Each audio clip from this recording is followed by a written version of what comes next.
你的肾脏今天过得好吗？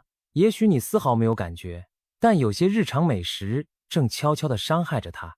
肾脏是人体的沉默英雄，每天帮我们过滤血液，排出毒素。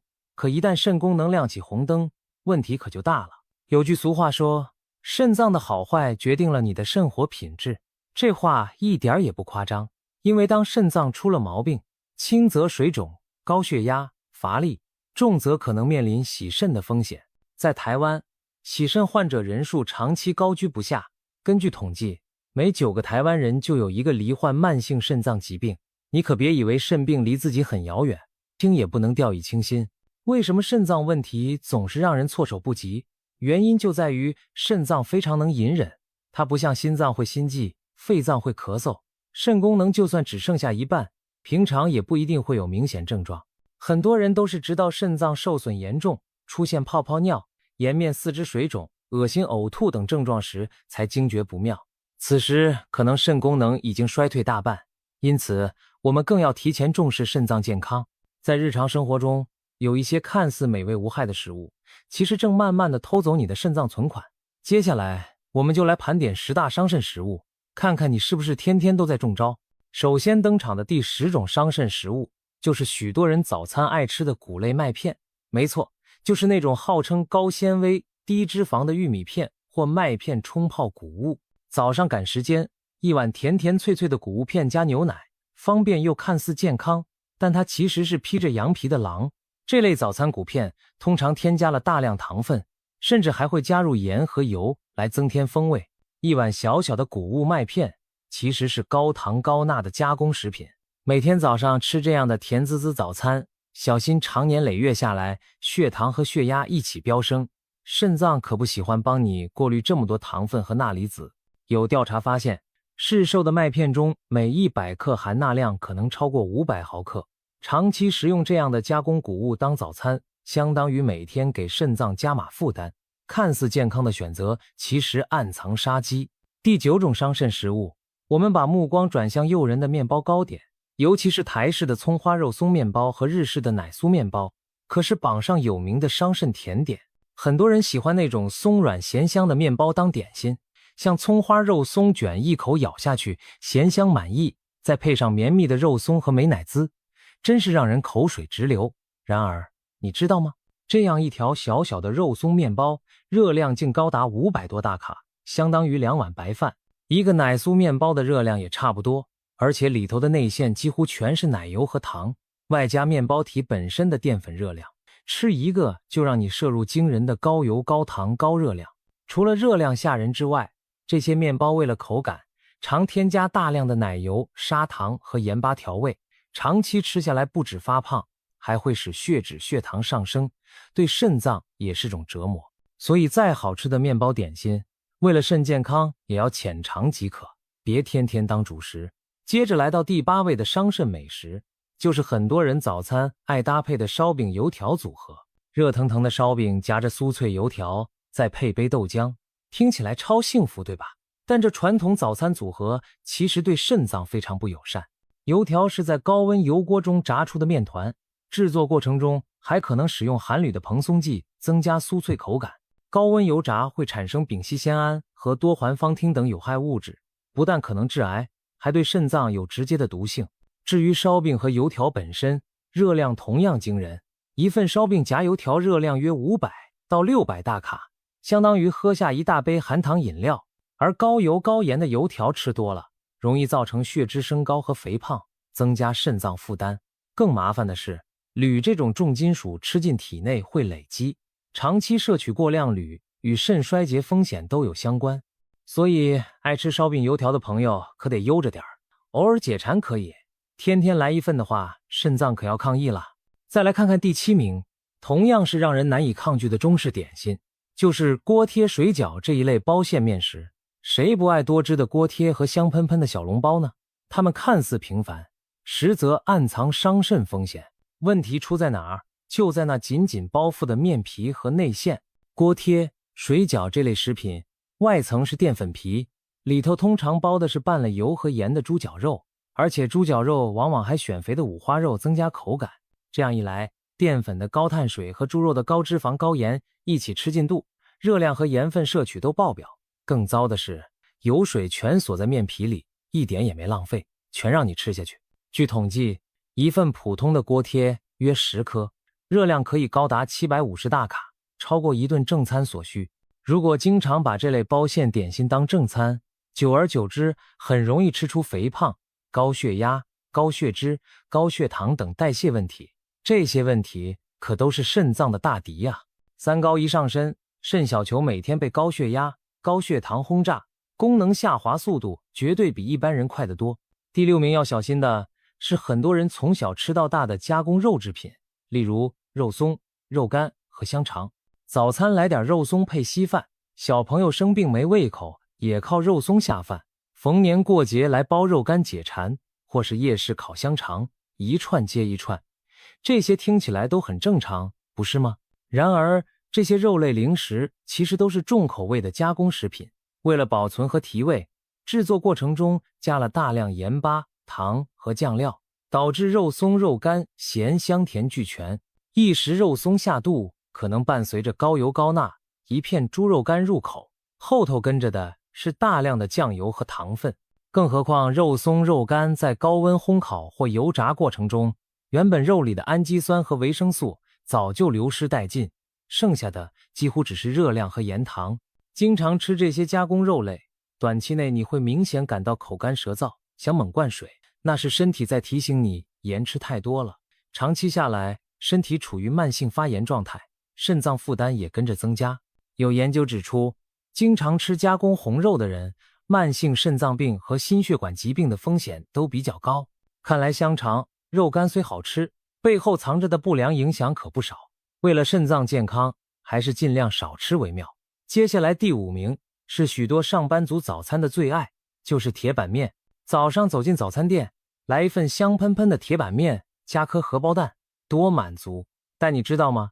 在肾脏科医师眼中，铁板面可是早餐中最伤肾的食物之一。原因就在于它几乎集所有不健康因素于一身，高油、高盐、高热量，外加可能的致癌物。铁板面用的面条本身就油油亮亮，每100克油面含有约360大卡热量，钠含量高达700毫克以上。烹调时，店家会加预先调好的酱汁和勾芡，那酱包可不是一般的盐而已，往往混合了各种调味粉和糖，滋味很诱人，但钠含量极高。一份铁板面吃下肚，相当于摄入了一整天中相当大比例的盐分。更糟的是，铁板高温烹煮面条容易产生焦黑的锅痕，那其中可能产生致癌物质。当然，偶尔吃一次铁板面不至于致癌，但经常吃就难说了。这些有害物质和超量盐分都需要肾脏去处理，难怪医师说铁板面对肾脏而言压力爆棚。如果真的很想解馋，建议自己在家用清淡的方式炒面条，或选择别的低盐早餐，千万别天天抱到铁板面摊。第4名则是隐藏在便当里的高热量炸弹，就是烧腊便当里的三宝饭。所谓三宝饭，就是那种白饭上铺满叉烧、油鸡、烤鸭的组合，加上淋汁，肥美诱人。不少人无法抗拒那闪着油光的脆皮烧鸭和甜甜咸咸的叉烧酱汁，但这一餐对肾脏可是一大挑战。一份三宝饭的热量动辄上看1000大卡以上，比很多炸鸡腿便当还高。叉烧使用肥滋滋的五花肉做原料，本身就是高脂高热量，再加上腌料中的糖分和盐分，烤出来焦香诱人，可热量和钠含量都非常可观。而白饭通常给的也不少，一个便当常常饭比家常自己盛的多很多，导致碳水也超标。一餐下来，热量盐分双高，对肾脏和代谢系统都是一场硬仗。吃多了不仅让体重升高，血压血糖也跟着波动，长此以往，肾脏功能怎能不受影响？所以下次面对香喷喷的三宝饭，最好克制一下，每月解馋一次可以，并且尽量多选瘦肉，少吃皮，不要把酱汁全都淋上去，如此至少能够稍微减轻肾脏的负担。现在来到了让人屏息以待的前3名，据说前3名当中有2位是台湾之光，另一位则是日本之光。想到了吗？第3名揭晓，就是国民宵夜霸主炸鸡排。没错，那块外酥内多汁的超大鸡排是许多人夜市必买、看剧必备的美食，它号称邪恶国民美食，不是没道理。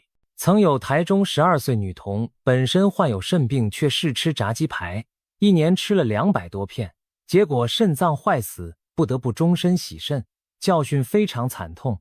炸鸡排到底多伤肾？首先，一片中等大小的鸡排热量就有600大卡以上，比2碗饭还高。而且通常买鸡排不会只吃肉不吃皮吧？内层脆皮面衣吸满了油，热量更是爆表。再者，炸鸡排为了好吃，腌料和粉浆里都放了不少盐和糖，炸出来再撒上胡椒盐，等于盐上加盐，高油高盐的组合让你吃完很爽快。肾脏可要卖力处理油脂和钠，更别提有些摊贩为了省成本，炸油不常换，反复高温使用下，油里可能累积了各种对肝肾有害的氧化物和重金属。经常吃炸鸡排，不发胖都难，更可能加速动脉硬化和损伤肾脏微血管。所以下次经过香味四溢的炸鸡摊，想想你的肾在哭泣，也许就能忍住不买了。紧接着登场的第2名，相信喜爱日本美食的你一定不陌生，那就是日式拉面。说它是日本之光一点也不为过。浓郁的猪骨汤头配上 Q 弹的面条，让多少饕客为之疯狂。然而拉面对肾脏的伤害也堪称一流，关键就在一个字：咸。一碗拉面的汤头含钠量可能高达2000到4000毫克。有些人觉得不把汤喝完很浪费，硬是把汤底喝到见碗，结果等于把这2-3千毫克的钠一滴不剩地送进体内。你想想，世界卫生组织建议成人一天盐摄取量差不多也就在2000毫克左右，一碗拉面可能就爆表，何况很多拉面爱好者一周来好几碗，喝惯了重咸汤头后，日常饮食口味也越吃越咸，形成恶性循环。长期高钠饮食会怎么样呢？首先，血压容易升高，肾脏血管承受压力变大，肾小球过滤功能加速受损。再来，身体为了排出过多盐分，需要保留更多水分，你可能会觉得老是口渴、水肿。对一些有肾脏病基础的人来说，高盐甚至会引发肾病的恶化或痛风发作。可以说，盐吃多了百害而无一利，而拉面正是超高钠的代表食品。所以下次去吃拉面，千万记得汤头浅尝即可，不要贪心喝光光，否则肾脏真的吃不消啊。终于要揭晓第1名了，让我们把目光回到台湾。在众多美食中，荣登最伤肾宝座的就是珍珠奶茶。没错，就是人人熟悉的珍奶。有人可能会问，难道一杯饮料比前面那些油腻咸香的食物还伤肾？答案是肯定的。珍珠奶茶为什么这么危险？关键在于糖。一杯中杯的珍奶含糖量常常惊人，如果是全糖 700cc， 一杯里至少有50到60克糖，换算下来超过10克方糖。世界卫生组织建议，一个成年人每天添加糖摄取量不要超过大约25克，可见一杯珍奶的糖就远远超标了。这么多糖进入体内，会造成血糖骤升，胰岛素分泌狂飙，长期下来容易导致胰岛素阻抗增加，进而引发第2型糖尿病。而糖尿病正是肾病头号杀手之一。台湾洗肾患者里面将近1半都是因糖尿病肾病变所导致。另外，珍珠奶茶里除了茶就是奶精和珍珠。奶精其实不是牛奶，而是植脂末，其中含有大量的饱和脂肪。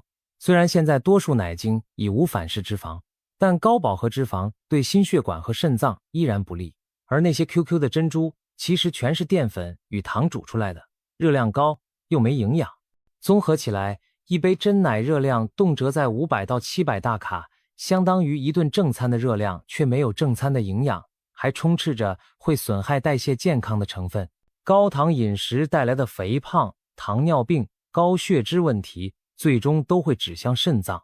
难怪洪永祥医师把珍珠奶茶封为伤肾头号元凶，因为相较之前提到的食物，珍奶的出现场合实在太高了。很多年轻人甚至每天一杯不离手，危险程度自然更甚。听完是不是心惊惊？那些年轻时揪团喝珍奶的快乐时光，可能正一点点透支着未来的肾脏健康。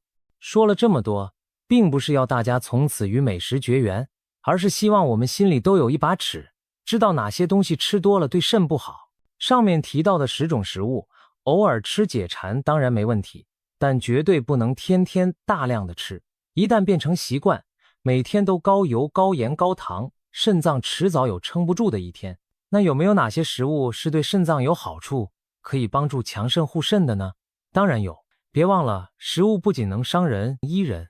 下面我们来介绍5大天然护肾食材，多把这些东西加入你的菜单，让你的肾脏吃得开心，壮得起来。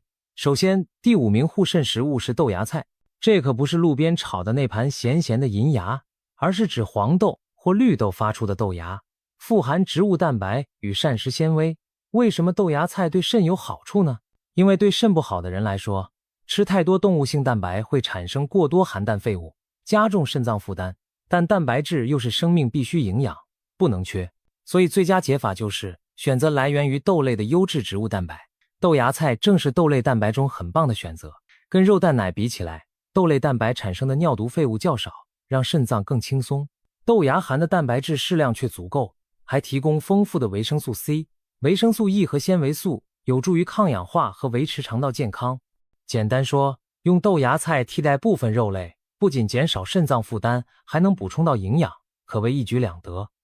再来第4名是黑木耳，一种常见却功效强大的食材。黑木耳含有丰富的可溶性和不溶性纤维，100克就有7克以上的膳食纤维。这些纤维在肠道中会像海绵一样吸附水分，并包覆多余的糖分、油脂以及肠道中的一些毒素，帮助排出体外。对肾脏而言，黑木耳的另一大注意在于它被民间称作血管清道夫，因为其多糖体成分有抗凝血和降低血脂的作用，可以促进循环，预防血管阻塞。肾脏里密布着微血管，循环好了，肾小球过滤功能自然运作顺畅。此外，黑木耳还富含植物性胶质，有人说它可以吸附体内的废物，包括代谢产生的含氮废物等等。虽然这说法有点形象化，但多吃黑木耳确实对肾脏排毒有加分效果。不过要提醒，干的黑木耳要泡发充分并煮熟再吃，才能发挥最佳效果哦。第3名护肾食物则是近年很夯的羽衣甘蓝。羽衣甘蓝是深绿色蔬菜中的明星，含有极高的抗氧化营养素，包括维生素 A、C、K 以及各种植物化合物。它不但是防癌食物之一，也对肾脏有益。怎么说呢？因为羽衣甘蓝丰富的抗氧化剂可以减少发炎反应，保护肾脏细胞不受自由基伤害。另外，它高纤维低热量，有助控制体重和血糖，间接减轻肾脏负荷。羽衣甘蓝的营养密度非常高，吃它等于给身体加满营养，却不会造成肾脏负担。对于想护肾又想养生的人，餐桌上多一道拌羽衣甘蓝或羽衣甘蓝果昔都是不错的选择。唯一要注意的是，羽衣甘蓝的钾含量比较高，已经有肾病的人要适量，不可过量生食。排名第2的是小小的蓝莓。蓝莓堪称天然的肾脏保护丸，因为它含有大量花青素和抗氧化物质。花青素能减少氧化压力，保护身体细胞不受伤害，其中当然包括肾脏的细胞和血管。研究显示，多吃莓果类跟肾脏病风险较低相关，这可能和它们抗氧化、抗发炎有关。蓝莓另外一个优点是含钾量不高，相比香蕉、奇异果等水果，蓝莓算是肾友可以安心食用的低钾水果。所以，不管你肾脏现在好不好，每周来点新鲜蓝莓或无糖冷冻蓝莓，都有助于提供肾脏所需的营养。有营养师甚至称蓝莓为护肾小蓝丸，意思就是这些蓝色小果子对肾脏很有益处。当然，蓝莓毕竟是水果，含有果糖，吃的时候也要适量，避免摄取过多糖分。最后隆重介绍护肾食物第1名，鱼油。这里说的鱼油不是让你去喝一罐油，而是指富含 Omega-3 脂肪酸、EPA 和 DHA 的深海鱼类，以及由它们提炼出的鱼油成分。Omega-3 中的 EPA 和 DHA 是强力的抗发炎利器，能降低体内发炎反应。对肾脏而言，慢性发炎正是肾功能恶化的推手之一，适当补充 Omega-3 能减少肾脏发炎，保护肾小球不被自身免疫或代谢问题进一步损坏。另外， Omega-3 还能促进血液循环，降低三酸甘油酯和坏胆固醇，这些对心血管好的影响同样也间接保护了肾脏，因为肾脏和心脏其实是一条船上的。许多研究指出，爱吃鱼的人肾病风险较低，甚至对已有肾脏病的人而言，鱼油补充也可能延缓病情进展。洪永祥医师特别建议摄取所谓小型深海鱼，例如秋刀鱼、青鱼、沙丁鱼等，因为这些鱼富含 Omega-3， 且汞含量低。相反，像尾鱼、旗鱼这类大型鱼类，由于食物链累积，重金属汞含量高，反而不建议大量食用。简单说，多吃适量的小鱼获得鱼油，可以说是对肾脏百利而无一害。看完伤肾和护肾的食物介绍，你是不是开始反思自己的饮食了呢？其实，除了吃什么，怎么生活也很关键。在门诊中，医生们发现，同样是接受治疗的肾脏病患，有些人的肾功能能逐渐稳定甚至好转，有些人却持续恶化，差别往往就在于生活习惯。有个病患的故事就很有代表性，他年纪轻轻发现肾脏有些问题后，也很配合医生定期回诊吃药，但肾功能依然年年下降。为什么呢？原来他虽然觉得自己有在养生，实际上却没有彻底改变不良习惯。比如他平时口渴才想起喝水，饮料偶尔也喝几口解馋，觉得自己每天买菜走路、打扫家务已经算运动，晚上有时追剧或加班，不知不觉熬夜过了头。这些看似小事，其实悄悄在伤害他的肾脏。后来在医生的强调下，他决定开始刻意护肾。所谓刻意，就是有意识地做出改变，而且坚持每天做到位，不打折扣。结果短短3个月内，他的肾功能指标明显好转，连医生都为他高兴。这说明只要方法对，毅力够，即使肾功能已经受损，仍有逆转的机会。那么一般人该如何刻意护肾呢？以下5个生活调整技巧，正是肾脏科医师们总结出的救肾关键招数，分享给大家。第一招，刻意喝水，意思是不要等口渴再喝水，而是主动计划每天的饮水量。肾脏最重要的伙伴就是水，水分足够才能帮助肾脏把废物冲出体外，除非有医生特别嘱咐需要限水，比如有严重水肿或心衰竭，否则大多数人都应该保证足量饮水。至于多少算足量，可以用体重来估算，一天大约喝体重公斤数乘以30到40 cc 的白开水。例如你是60公斤，那就目标1800到2400 cc 左右，大概8大杯水左右。很多人平时总忘记喝水，建议买个刻度水壶，早上装满1天的水量放在眼前，提醒自己定时喝。如果到了下午发现水壶还剩1大半，就表示你偷懒了，得加油把水喝完。当然，喝水也不能暴饮，要分次慢慢喝，让身体有效利用。养成这样刻意喝水的习惯，你会发现不知肾脏变好，皮肤气色也会跟着改善。第二招，刻意调整饮食。肾脏病有句行话说，管住嘴巴，肾病一半治愈。虽然一般人可能没有到肾病需要严格饮食的程度，但借鉴肾友的饮食原则，对保护肾脏非常有益。首先要适度限蛋白。现代人饮食常常蛋白质过量，早餐培根、火腿加蛋，午餐大鸡腿，晚餐牛排，大鱼大肉固然满足口腹，却让肾脏累坏。建议一般健康成人每天蛋白质摄取量控制在每公斤体重 0.8 克左右，蛋白质过剩反而会转化成含氮废物，加重肾脏负担。可以的话，试试植物蛋白替代部分动物蛋白，比如豆制品、豆芽、坚果等，减少红肉比例。另外，要特别注意隐形的磷和钾。加工食品里常添加磷酸盐作为防腐剂，含磷量惊人，而含钾高的食物像深绿色蔬菜、水果如香蕉、芒果等，虽然健康，但肾不好的人要小心摄取。对普通人来说，重点在于少吃加工食品，多吃天然食材，新鲜蔬果均衡摄取。如果已经知道肾功能不太好，更要乖乖遵守营养师定下的低盐、低磷、低钾、适量蛋白的饮食计划，千万不能大而化之。有人会写饮食日记，每餐拍照记录，督促自己遵守饮食要求，这就是刻意饮食的精神。总之，吃之前多想想，这一口下去，肾脏会不会为难？长期坚持，肾功能一定比那些大吃大喝的人要好得多。第三招，刻意运动。别再自我感觉良好的认为，我平常走路上下班，做做家事就算有运动了。那种零星活动量对改善体能和代谢远远不够。我们要做的是明确规划运动时间和内容，每周至少安排5天，每天运动30分钟以上，而且要达到中等强度。最简单的判断方法就是运动时会微微喘，心跳加快，但还不至于讲不了话。快走、慢跑、骑脚踏车、跳舞都算不错的有氧运动。规律运动可以帮助控制体重，降低血压和血糖，这些对肾脏都是天大的好事。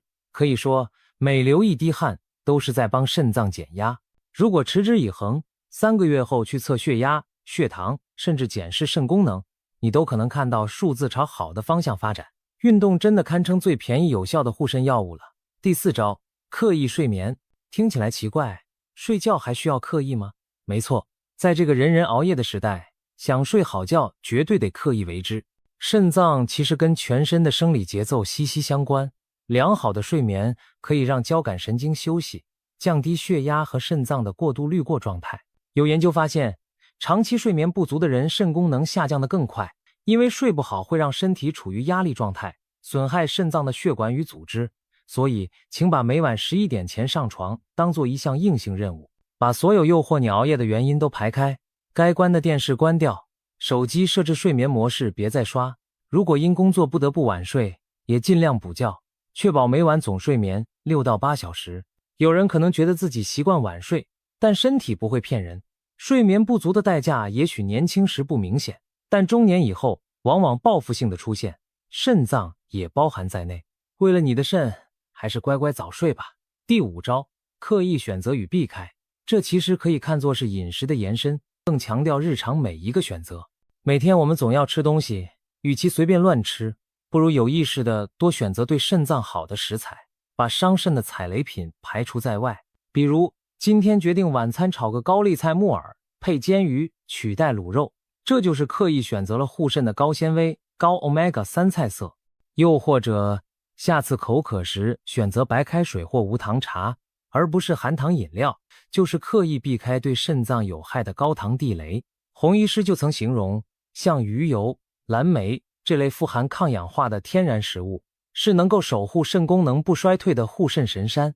相反的，高油盐糖的加工食品和甜饮，无疑是在跟肾功能拔河。我们要做的，就是在每个饮食决定时，都尽量站在肾脏这一边。当然，也包括戒烟限酒，不乱吃来路不明的成药或偏方，这些都是爱护肾脏的重要选择。别再让自己一时嘴馋或一时疏忽而掉进伤肾陷阱了。归根结底，真正能够阻止肾功能恶化的，不是等出了问题才追着吃药治疗，而是每天愿意确实做到的那份纪律与决心。肾脏健康说难也难，说简单其实很简单，就是饮食均衡清淡，作息规律，多运动，不乱吃乱喝。这几点道理人人都懂，坚持的人却不多。